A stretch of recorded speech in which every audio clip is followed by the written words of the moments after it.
नमस्कार दोस्तों, OCN network में आपका स्वागत है।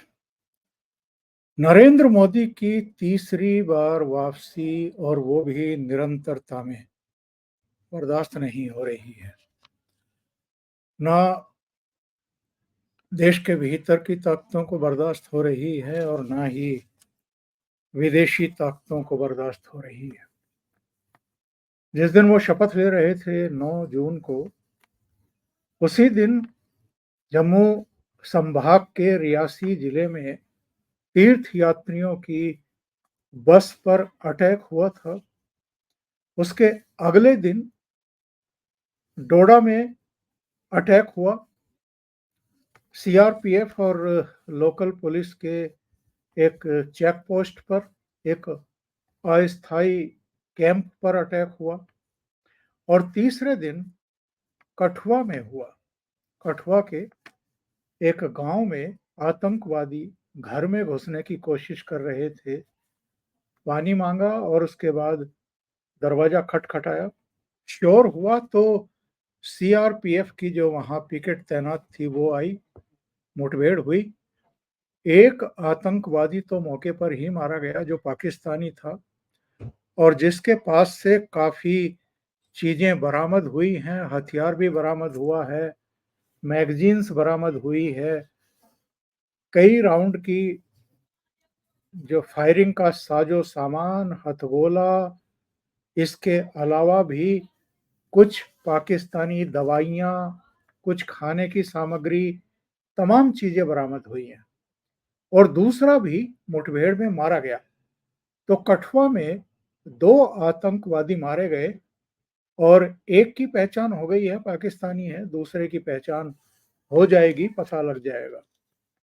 लेकिन 72 घंटे के भीतर, 70-72 घंटे के भीतर 3 हम ये बताते हैं, और वो भी प्रधानमंत्री नरेंद्र मोदी के लगातार तीसरी बार शपथ ग्रहण के बाद, कि पाकिस्तान पूरी तरीके से बौखला गया है और जो इनके वहाँ हैंडलर हैं, उन्होंने अगर इनको कुछ समय पहले ही इधर भेज दिया था, तो उनके इशारे पर अब ये जगह-जगह हमले कर रहे हैं।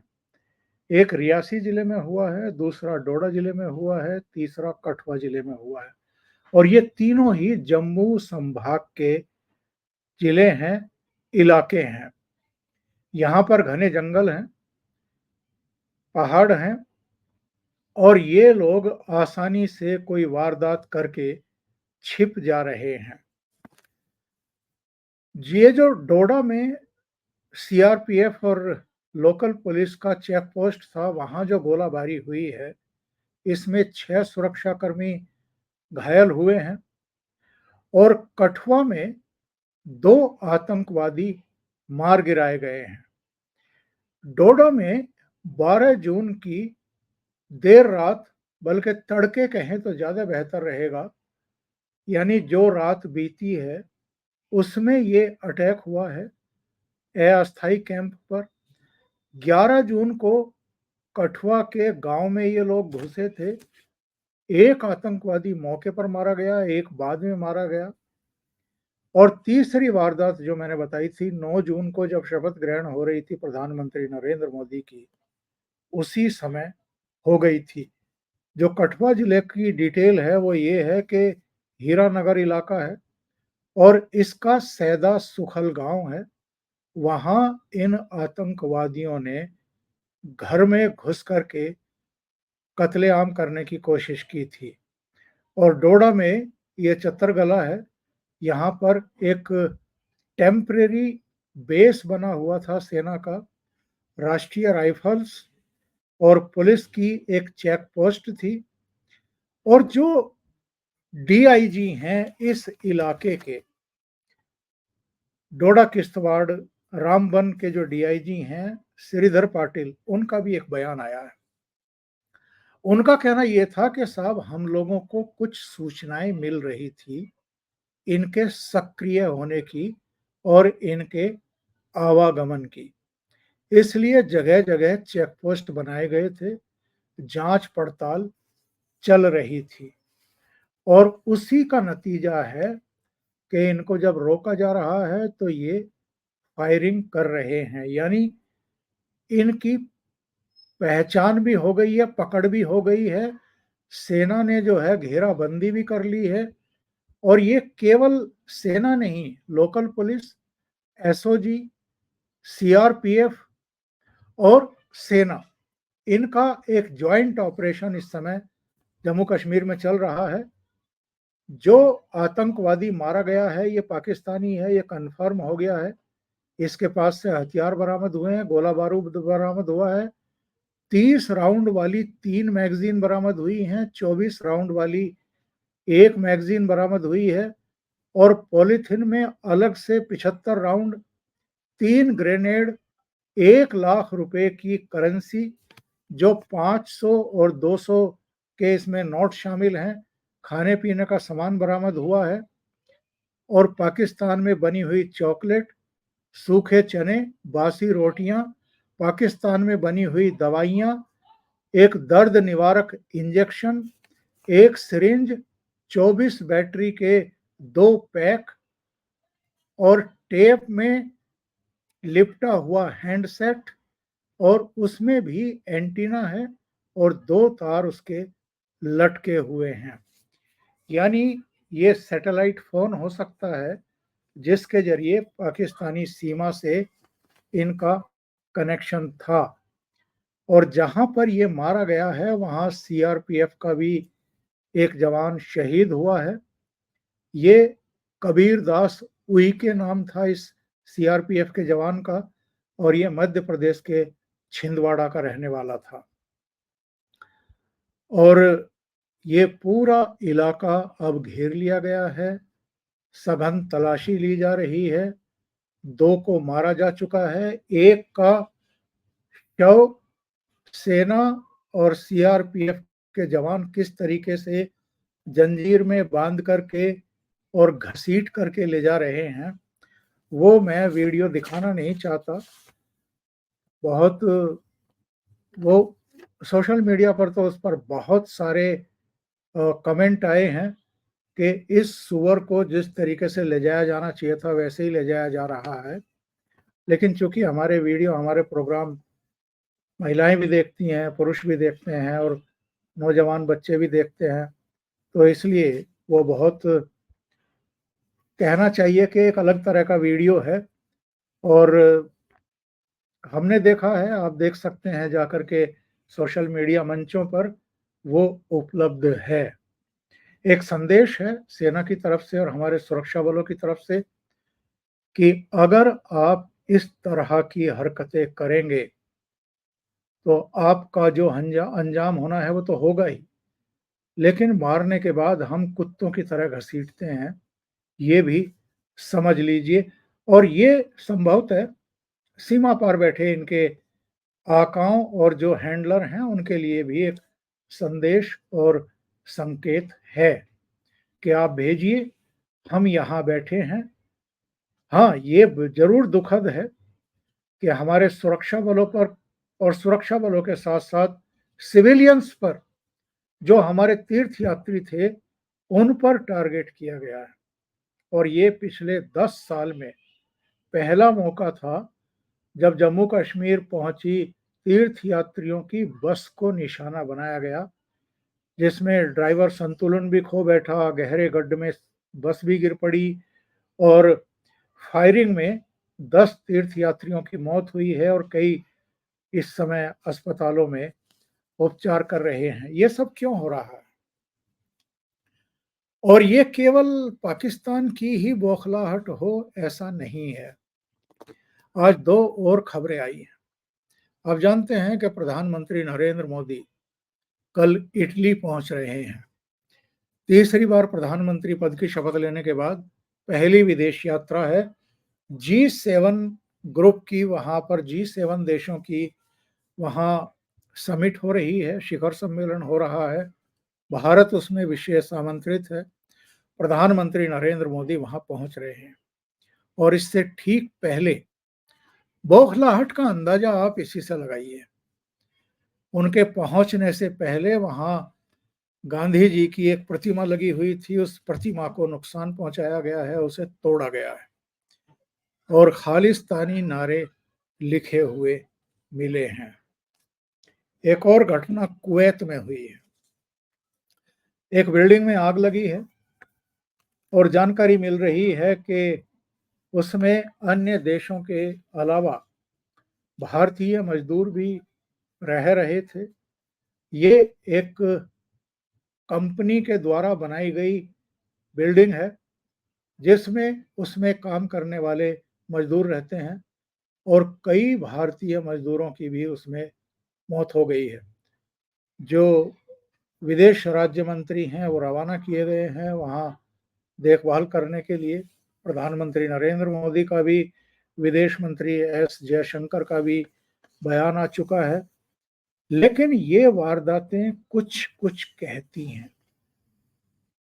अभी इसकी जांच पड़ताल होनी है कि कुवैत में जहां भारतीय जिस बिल्डिंग में रह रहे थे उसमें किसी ने आग लगाई है या आग लगी है, किसकी लापरवाही है। हालांकि जो कुवैत सरकार है उसका भी बयान आया है और जिस कंपनी के द्वारा ये बिल्डिंग बनाई गई थी, जहां कंपनी में काम करने वाले मजदूरों को रहने की इजाज़त दी गई थी, रहने की व्यवस्था की गई थी, उस कंपनी के मालिक के खिलाफ वहाँ पर कार्रवाई की जा रही है। संभवतः 1 या 2 गिरफ्तारी भी हो चुकी हैं। लेकिन ये वारदातें क्या कहती हैं? इनसे हम क्या संदेश निकालें? और जिस तरीके से अमेरिका के राष्ट्रपति जो बाइडेन का भी बयान आ गया था, जैसे ही नरेंद्र मोदी के नेतृत्व वाली भारतीय जनता पार्टी और एनडीए को बहुमत मिला था, वैसे ही अमेरिका का बयान आ गया था, रूस के राष्ट्रपति का बयान आ गया था कांग्रेचुलेशंस का। ब्रिटेन के प्रधानमंत्री ऋषि सुनक ने तो डायल किया, प्रधानमंत्री से बात की। खाड़ी के देशों का भी रिएक्शन आ गया था, बधाई मिल गई थी। तमाम दूसरे देशों के नेताओं ने भी। केवल 2 देशों ने कोताही बरती। 6 दिन लग गए पाकिस्तान की तरफ से रिएक्शन आने में, बधाई देने में। और वो भी पहली बधाई वहां के प्रधानमंत्री शहबाज शरीफ की तरफ से नहीं आई। उनके बड़े भाई नवाज शरीफ जो पूर्व प्रधानमंत्री हैं, उनकी तरफ से पहली बधाई, कांग्रेचुलेशन का ट्वीट नरेंद्र मोदी के नाम आया। इसके बाद वहां के प्रधानमंत्री का भी बयान आया और बधाई दी गई। चीन के राष्ट्रपति की तो बधाई नहीं आई, वहां के विदेश मंत्रालय की तरफ से बधाई आई। ये जो बौखलाहट है ये बहुत कुछ कहती है। ये जो खालिस्तानियों का तांडव इटली में देखने को मिला है नरेंद्र मोदी के वहां लैंड करने से पहले, और यहां भी पंजाब में भी जिस तरह की चीजें हो रही हैं, चुनाव के दौरान भी, चुनाव से पहले भी, खडूर साहब से जिस तरीके से एक खालिस्तानी अमृतपाल विजयी होकर के, इंडिपेंडेंटली विजयी होकर के पार्लियामेंट पहुंच रहा है, हालांकि डिब्रूगढ़ जेल में बंद है। इसी तरीके से फरीदकोट से इंडिपेंडेंटली लड़कर के इंदिरा गांधी के हत्यारे बेअंत सिंह का बेटा सरबजीत खालसा जिस तरीके से जीता है, ये चीजें बताती हैं। और राशिद इंजीनियर जिसने उमर अब्दुल्ला को हराया बारामूला से, जिस तरीके से उसकी जीत हुई है, जो बीफ पार्टी करता था, जो 2016 में आतंकवादियों को हथियार सप्लाई करने के मामले में गिरफ्तार हुआ और अभी भी जेल में है, ऐसे लोगों का जीत करके पार्लियामेंट में पहुंचना ये बताता है कि हमारे देश में, हमारे देश के अलग अलग हिस्सों में क्या चीजें चल रही हैं। रायबरेली में थे राहुल गांधी और उनकी बहन प्रियंका गांधी वाड्रा। जब से नरेंद्र मोदी की जीत हुई है तब से कांग्रेस की और इनके विरोधी दलों की जो बौखलाहट है वो भी 7वें आसमान पर है। आप अंदाजा लगाइए, नरेंद्र मोदी जिनको ये कह रहे थे कि वो तीसरी बार प्रधानमंत्री नहीं बनेंगे, वो तो शपथ ले चुके, उनकी सरकार का गठन हो गया, उनके मंत्रियों का भी मंत्रालय बंट गए हैं। वो कल पहली विदेश यात्रा पर भी रवाना होने वाले हैं। इसके अलावा भारतीय जनता पार्टी की उड़ीसा में सरकार आज बन गई है। वहाँ के मुख्यमंत्री ने शपथ ली है। प्रधानमंत्री नरेंद्र मोदी भुवनेश्वर पहुंचे हुए थे। अरुणाचल प्रदेश में भी सरकार बन रही है। कल वहाँ के मुख्यमंत्री पेमा खांडू फिर से शपथ ग्रहण करने वाले हैं। यानी उड़ीसा और अरुणाचल में केंद्र के साथ-साथ उड़ीसा और अरुणाचल में भी भारतीय जनता पार्टी के नेतृत्व वाली सरकारें बन रही हैं, जीती हैं वहाँ। आंध्र प्रदेश में भी एनडीए की सरकार यानी टीडीपी के नेतृत्व में चंद्रबाबू नायडू के नेतृत्व में सरकार बन गई है। प्रधानमंत्री वहाँ भी पहुंचे हुए थे, शपथ ग्रहण समारोह में भाग ले रहे थे। कांग्रेस की कौन से राज्य में सरकार बनी है? अभी जितने राज्यों में चुनाव हुए हैं लोकसभा के साथ-साथ, किसी एक में भी नहीं। और इन सारे राज्यों में ही, चाहे आंध्र प्रदेश में हो, चाहे उड़ीसा में हो, चाहे अरुणाचल प्रदेश में हो या सिक्किम में, हर जगह कांग्रेस का परफॉर्मेंस बहुत ही खराब रहा। और तीसरी बार देश की जनता ने कांग्रेस को अस्वीकार किया है, यानी विपक्ष में ही बैठने का आदेश उसको दिया है। 3 झटकों में भी कांग्रेस पार्टी 3 संख्या में नहीं पहुंच पाई है। 99 सीटें उसकी आई हैं। 2014 में केवल 44 सीटें, 2019 में केवल 52 सीटें और अब केवल 99 सीटें। लेकिन कांग्रेस के नेता किस तरीके का जेस्चर ले रहे हैं, किस तरह का व्यंग कर रहे हैं नरेंद्र मोदी पर कि साहब नैतिक आधार पर तो वो चुनाव हार गए हैं। उनकी पार्टी की तो केवल 240 सीटें आई हैं। और ये तब कहा जा रहा है जब 2014 में भी बीजेपी के नेतृत्व वाली एनडीए की ही सरकार थी। 2019 में भी भले ही भारतीय जनता पार्टी को 2014 और 2019 में अकेले दम पर बहुमत मिला हो, लेकिन सरकार तो एनडीए की ही बनी थी। फिर भी ये कहा जा रहा है कि नरेंद्र मोदी को नैतिक बल नहीं है कि वो सरकार चलाए और प्रधानमंत्री बने। मैंने आज ट्विटर पर किसी ने एक ट्वीट किया था और सवाल खड़े किए थे, मुझे बीजेपी का चाटुकार कहते हुए। मैंने उनसे पूछा कि 1984 के बाद कांग्रेस को कौन से लोकसभा चुनाव में 240 सीटें मिली हैं या 240 के आसपास कहीं रही हो। एक बार 1991 में, वो भी राजीव गांधी की लोकसभा चुनाव के बीच में ही हत्या कर दी गई थी श्रीपेरुम्बदूर, तमिलनाडु में। तब कांग्रेस को 232 सीटें मिली थी, 240 नहीं मिली थी। इसके बाद कांग्रेस पार्टी के सारे आंकड़े उठा करके देख लीजिए। मनमोहन सिंह जब 2004 में प्रधानमंत्री बने थे, कांग्रेस की केवल 145 सीटें आई थी। 2009 में जब दोबारा प्रधानमंत्री बने तो कांग्रेस की केवल 205 सीटें थी, 206 सीटें थी। यानी पीवी नरसिम्हा राव के पास भी नैतिक बल था प्रधानमंत्री बनने का 232 सीट पर। मनमोहन सिंह के पास भी नैतिक बल था जब कांग्रेस की केवल 145 सीटें आई थी 543 के लोकसभा सदन में। और 2009 में भी था जब केवल 205-6 सीटें आई थी कांग्रेस की। पर जिसको 240 सीटें मिली हैं, उन नरेंद्र मोदी के पास नैतिक बल नहीं है। तो ये जो बौखलाहट है, ये जो परेशानी है, ये देश के बाहर, देश के भीतर दोनों जगह दिखाई दे रही है।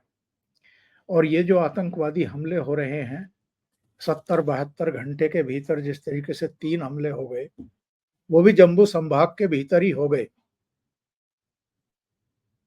ये बताता है कि पाकिस्तान नरेंद्र मोदी की तीसरी निरंतरता में वापसी को पचा नहीं पा रहा है।